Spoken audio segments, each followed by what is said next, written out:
शीर्षक 13 साल की तपस्या, जीतराम यादव की असली जीत। राजस्थान के एक छोटे से गांव में एक साधारण सा घर, जहां सपने बड़े थे लेकिन हालात छोटे। उसी घर में जन्म हुआ जीतराम यादव का। बचपन से ही उसने अपने पिता रामनिवास यादव को संघर्ष करते देखा था। कमजोर होती सेहत, शरीर में बीमारी, लेकिन चेहरे पर हमेशा हिम्मत और आंखों में एक ही सपना, मेरा बेटा एक दिन सरकारी नौकरी करेगा। पिता के शब्द जो जिंदगी बदल गए, एक दिन की बात है।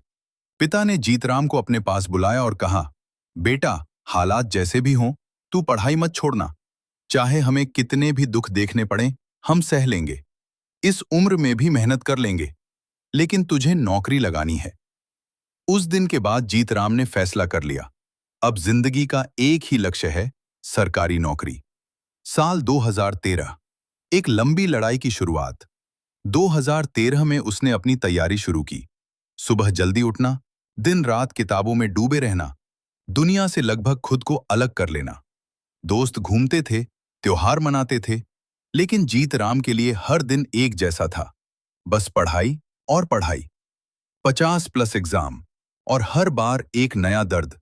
समय बीतता गया, उसने एक दो नहीं बल्कि 50 से ज्यादा प्रतियोगी परीक्षाएं दी। हर बार वो पूरी मेहनत के साथ जाता। हर बार उसे लगता, इस बार हो जाएगा।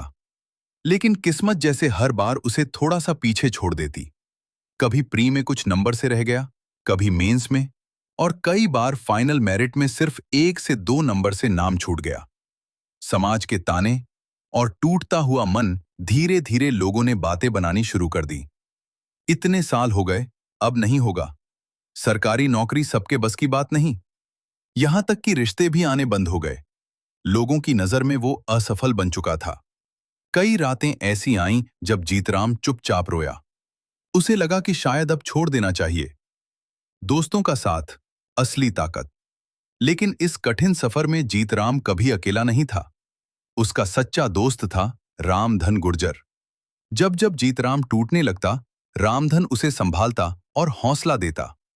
भाई, तू बना ही जीतने के लिए है। वहीं उसका साथी कन्हाराम भी उसके साथ था। दोनों एक किराए के कमरे में साथ रहते थे। कन्हाराम ने दोस्ती की मिसाल कायम कर दी। हर दिन उसे मोटिवेट करना, समय पर पढ़ाई करवाना, और सबसे बड़ी बात, दोनों टाइम खाना बनाकर खिलाना। परिवार का साथ, असली आधार। घर की हालत भी आसान नहीं थी। पिता रामनिवास यादव खुद गंभीर बीमारी से जूझ रहे थे, लेकिन फिर भी हर दिन बेटे को हिम्मत देते, तू बस लगा रहे, हम सब संभाल लेंगे।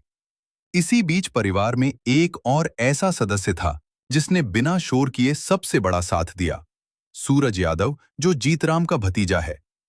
गांव में उसने एक छोटी सी दुकान शुरू की, और जब भी घर में पैसों की कमी होती, जब रामनिवास जी के पास पैसे नहीं होते, जब पढ़ाई का मंथली बजट बढ़ जाता, जब अचानक खर्च आ जाता, तब हर बार सूरज यादव ही मदद के लिए आगे आता। वो चुपचाप अपनी कमाई में से पैसे भेजता, ताकि जीतराम की पढ़ाई कभी न रुके। 13 साल, सिर्फ एक सपने के नाम। 2013 से 2026, पूरे 13 साल। न कोई गारंटी, न कोई सहारा, बस मेहनत, दोस्ती, परिवार और विश्वास। जीतराम हर बार गिरा, लेकिन हर बार और मजबूत बनकर उठा। और फिर वो दिन आ ही गया। एक सुबह जब रिजल्ट आया, दिल तेज धड़क रहा था, हाथ कांप रहे थे। उसने अपना रोल नंबर डाला, और इस बार उसका नाम लिस्ट में था। वो पल जिसने सब कुछ बदल दिया। आंखों से आंसू बहने लगे। उसने सबसे पहले अपने पिता को फोन किया, पापा, हो गया, आपका सपना पूरा हो गया।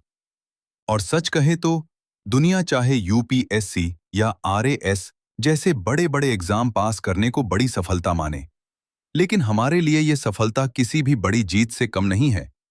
क्योंकि इस मुकाम तक पहुंचने के लिए न जाने कितने दुखों के दिन देखे गए, न जाने कितने ताने सुने गए।